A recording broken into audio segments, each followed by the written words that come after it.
Hi friends, welcome to Vaishnav property. ನೋಡಿ, ಇದೊಂದು 3 acre 33 ಗುಂಟೆ ಒಂದು ಅಗ್ರಿಕಲ್ಚರ್ ಲ್ಯಾಂಡ್ ಬಂದಿದೆ. ಇದು ನಿಮಗೆ ಮೈಸೂರಿಂದ 60 ಕಿಲೋಮೀಟ್ರ್ ಆಗುತ್ತೆ, 60 ಕಿಲೋಮೀಟ್ರ್ ಆಗುತ್ತೆ ಮೈಸೂರಿಂದ. ನಂಜನಗೂಡಿಂದ 40 ಕಿಲೋಮೀಟ್ರ್ ಆಗುತ್ತೆ. ಗುಂಡ್ಲುಪೇಟೆ ರಿಜಿಸ್ಟ್ರೇಷನ್ ಬರೋಂಥ ಲ್ಯಾಂಡು. 3 ಎಕರೆ 33 ಗುಂಟೆ ಬರುತ್ತೆ. ಸುತ್ತಲೂ ಫೆನ್ಸಿಂಗ್ ಆಗಿದೆ, ಸಪರೇಟ್ ಟಿ ಸಿ ಇದೆ ಮತ್ತು ಒಂದು ಬೋರ್ವೆಲ್ ಇದೆ. ರೆಡ್ ಸಾಯಿಲ್ ಬರುತ್ತೆ ಮತ್ತು ವಿಲೇಜಿಂದ ಜಸ್ಟ್ ನಿಮಗೆ ವಾಕಬಲ್ ಡಿಸ್ಟೆನ್ಸ್ ಇದೆ. ನೋಡಿ, ಅಲ್ಲಿ ಮನೆ ಕಾಣಿಸ್ತಾ ಇದೆಯಲ್ಲ, ಅದೇನೇ ವಿಲೇಜಿಂದ ಜಸ್ಟ್ 50 ಮೀಟರ್ಸ್ ಆಗುತ್ತೆ. ಅಂದರೆ ಮೆಟ್ಲಿಂಗ್ ರೋಡು, ಜಮೀನಿಗೆ ಇರ್ತಕ್ಕಂಥದ್ದು ಮೆಟ್ಲಿಂಗ್ ರೋಡು. ಸುತ್ತ ಫೆನ್ಸಿಂಗ್ ಆಗಿ ಗೇಟ್ ಹಾಕಿ ರೆಡಿ ಇರೋಂಥ ಪ್ಲ್ಯಾಟು. ರೆಡ್ ಸಾಯಿಲ್ ಬರುತ್ತೆ, ಜನರಲ್ ಕ್ಯಾಟಗರಿ ಬರುತ್ತೆ. 3 ಎಕರೆ 33 ಗುಂಟೆ ಗುಂಡ್ಲುಪೇಟೆ ರಿಜಿಸ್ಟ್ರೇಷನ್ ಬರೋ ಅಂಥ ಲ್ಯಾಂಡು. ನೋಡಿ, ಇವರು ಪರ್ ಏಕರ್ ಬಂದು 26 ಲ್ಯಾಕ್ಸ್ ಹೇಳ್ತಾಯಿದ್ದಾರೆ, 26 ಲಕ್ಷ ಹೇಳ್ತಾಯಿದ್ದಾರೆ ಪರ್ ಏಕರು.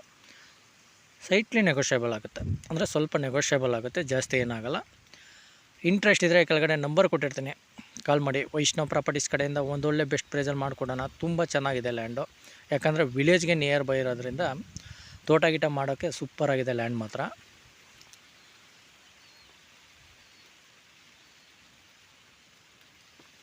ವಿಡಿಯೋ ಇಷ್ಟ ಆದರೆ ಲೈಕ್ ಆ್ಯಂಡ್ ಸಬ್ಸ್ಕ್ರೈಬ್ ಮಾಡಿ. Okay, thank you friends.